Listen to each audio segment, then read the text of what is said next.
We've just come back from a long weekend with family in London, and we have found something that could be a problem. If you're new to this channel, we're James and Sarah, also known as The Whole World or Nothing. We used to be full-time backpackers, exploring the world and writing about our travels on our blog. And then the world changed. We got repatriated from Peru and found ourselves back in the UK at a loose end. So we decided to do a van conversion. Make sure you hit subscribe now so you can join us in this series as we share the highs and many lows of converting an old Mercedes Sprinter panel van into our dream home on wheels.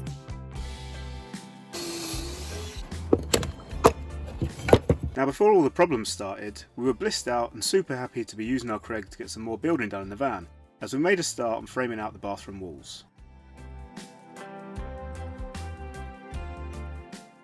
We've pretty much got the structure of our bathroom. We've got a few more bits and pieces that we need to add to it, but this is pretty sturdy and you can already see what it's going to become, so it's pretty cool.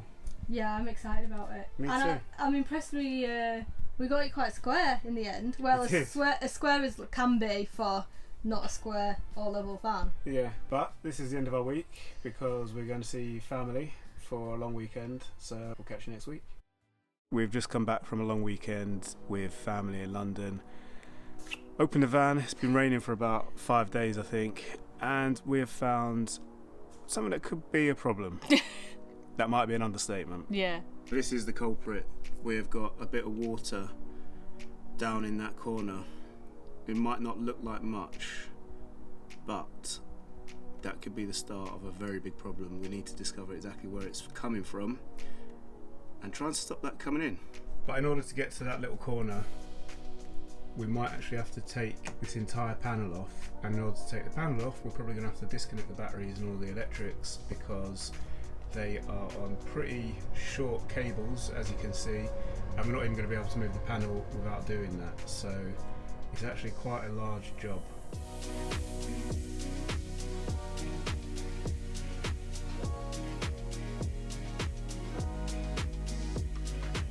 So panel's off. Can't actually see a great deal more at the moment. Can't tell where the water's coming from. It's just the very bottom of the carpet that's wet and the very bottom corner of that panel that was on there that's wet. So we're thinking that that might be a good thing because it's definitely not coming from, say for example, the roof or any of the windows or any other hole that's further up. It's got to be coming from exactly where the water is. But we're probably going to have to take that carpet off, right? No! The thing is, the van's been stationary as well, so it's not like splashing up underneath or something like that. Yeah. It's running in from somewhere. Yeah. Well, we're going to have to take it off, aren't we? I'm so sad to do this. This took me so long.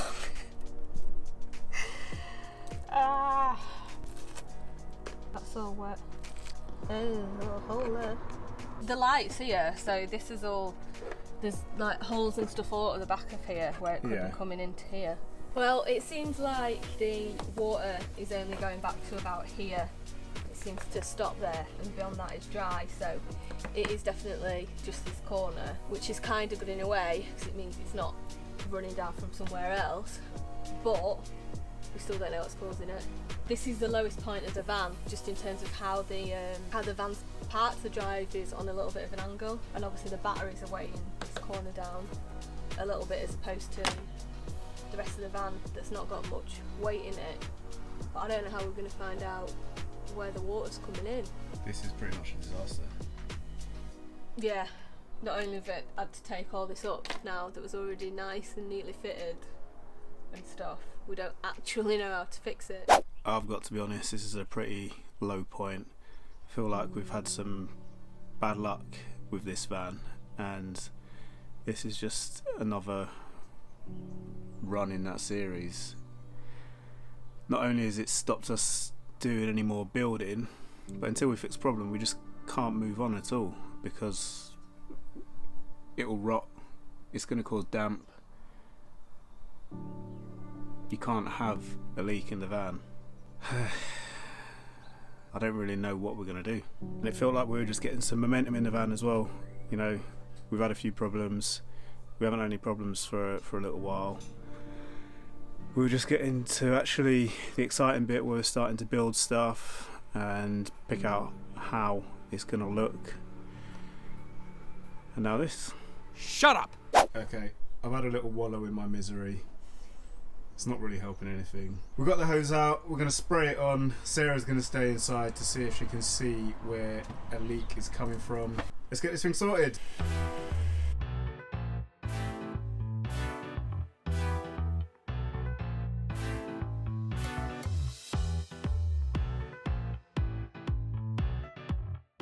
Right, we think we found something. So in there, if you can see, the casing is broken, like the housing for the backlight unit. So it might be that the water is getting in there.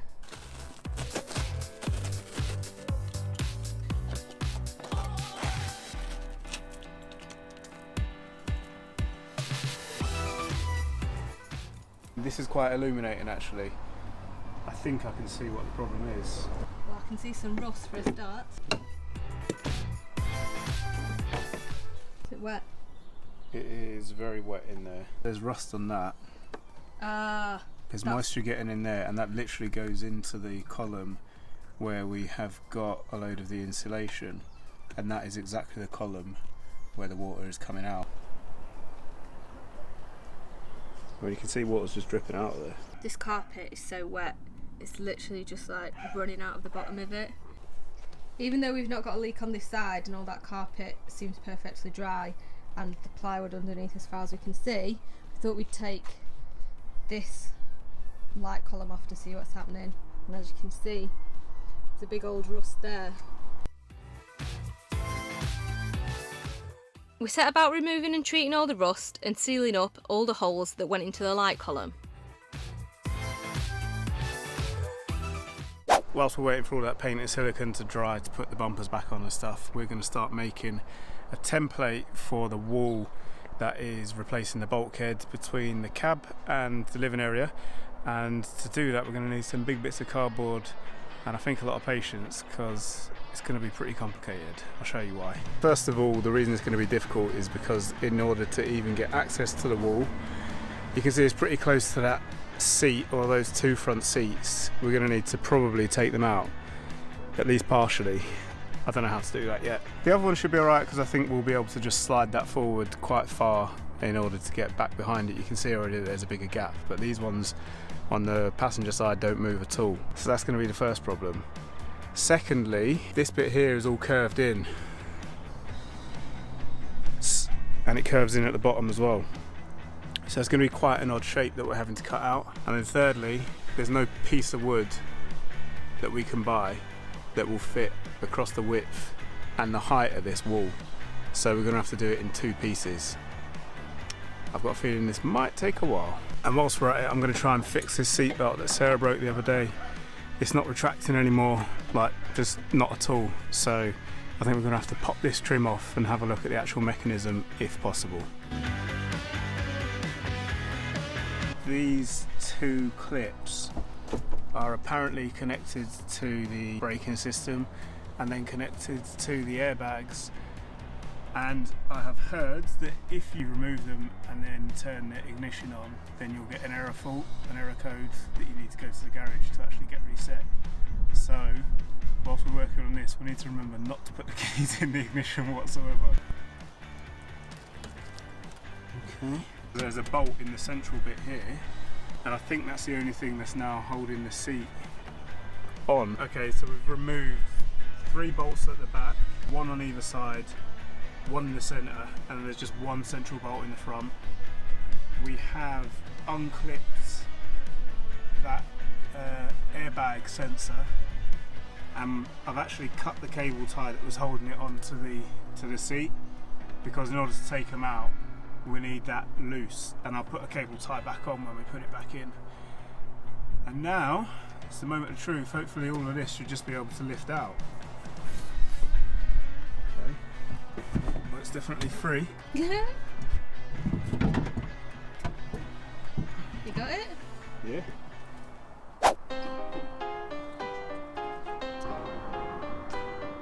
I've had to remove the whole of this seatbelt mechanism in order to actually find it out.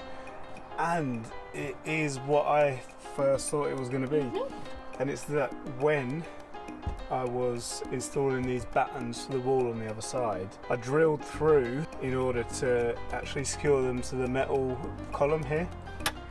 And one of them has gone straight through. You can see it, the hole here. It's gone straight through into the mechanism. It's working absolutely perfectly fine now, so I think what it had done was just push it a little bit and make it get stuck. The height of this is exactly where we've put one of the cross beams in. Oh. So that's the issue.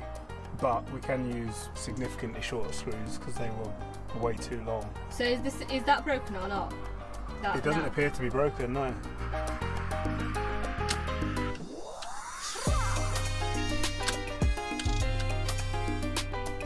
Alright, seatbelt is back in and working, and we've checked the other side as well, make sure that's okay and working. The screw hadn't gone near that one too much, so that was alright. And we finished the taping off that we had to do on this side of the wall, so that's all taped up. Now we've got to make a template, right? This one shouldn't actually be as hard as I thought it was originally, because the bottom of what we're templating isn't as curved as I thought it was, or as it looked when the trim's on, and a lot of what we would be templating is actually lost behind the trim. So what it means is that we can pretty much do a straight edged template and just make a curve for the top rather than making like a fully curved template, which is what I thought we'd originally have to do. So less curves than we thought. Less curves, more straight lines, much easier.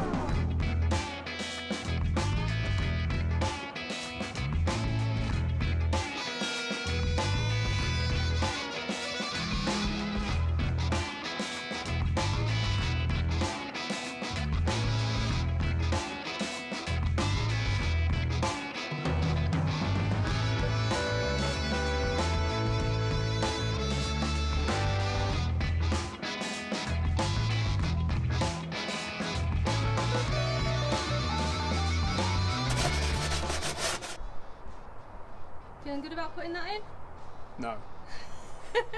I'm really nervous because this has taken us quite a long time to get cut. We've cut it all out, sanded it out, cut this hole, but the problem is that when we're putting it in, because it's such a tight space that we're working with, we need to bend it quite a lot to get it into position, and I'm really concerned that this top bit is just going to snap because it's so thin. I'm not sure it's going to work.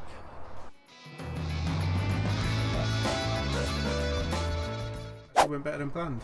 Yeah, it was actually more flexible because of the hole, so it just popped right in. It's just absolute carnage around here today. We've got bits and pieces off everywhere. It's like 6 o'clock now. The front car seat's out, all the back bumpers off that's got to go back on. Yeah, we need to get cracking. Feels like we've taken the whole van apart. Yeah, I know. We need to put it back in about, I don't know, 2 hours.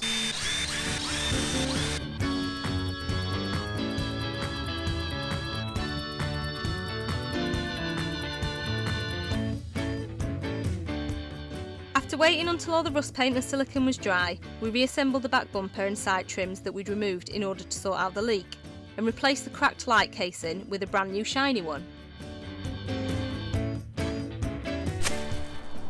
Okay, so we've got the wall in. It looks so good, I'm so happy with it. I know it's not going to look like this isn't how it's going to be finished once it has the carpet on, but I think we did a really good job. We've just temporarily put the seat back in. We've got all the fixings and everything to fasten back on. Obviously we've got to take it out to finish the carpet tomorrow, but we need to get some wood filler to finish the finish off. Is that even a thing? Before we can carpet, we've got to fill all the holes that we just put screws in. Yeah. And then that's the cab done, isn't it? Once the carpet's on, I think. Is the cab done, yeah. It's going to look great. So it's going to be the same carpet as this. It'll all match.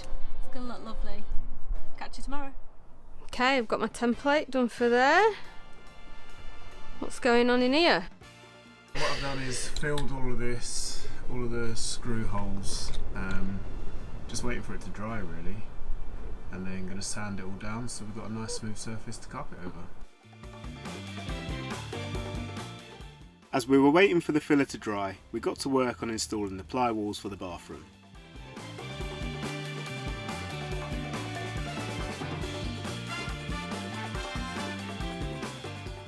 Alright, we're moving a bit now. We've got 2 of these wall panels cut. The first one you can see there, the second one's in as well, but you can only just see it down here.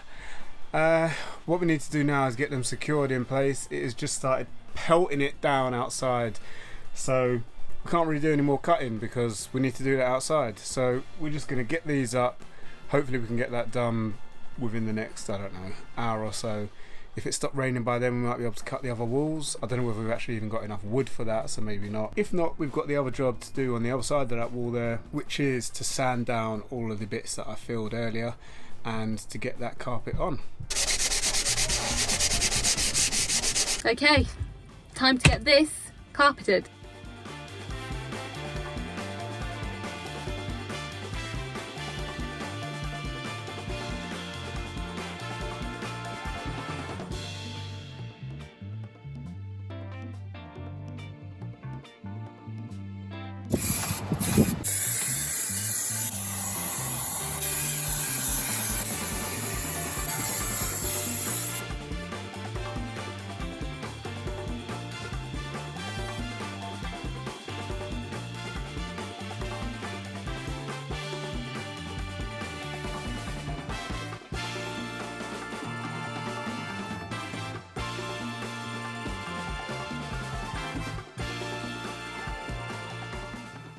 Now we think that sealing all of those holes and putting a new light column on has actually fixed the leak.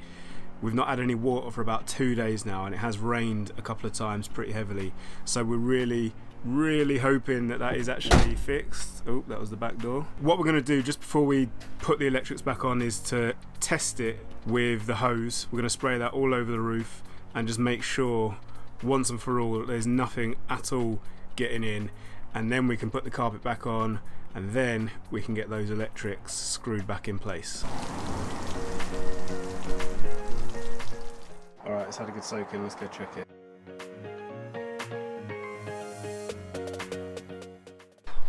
So nervous. No. Nothing? No, it's fine. Boom! Let's get these electrics strapped back on.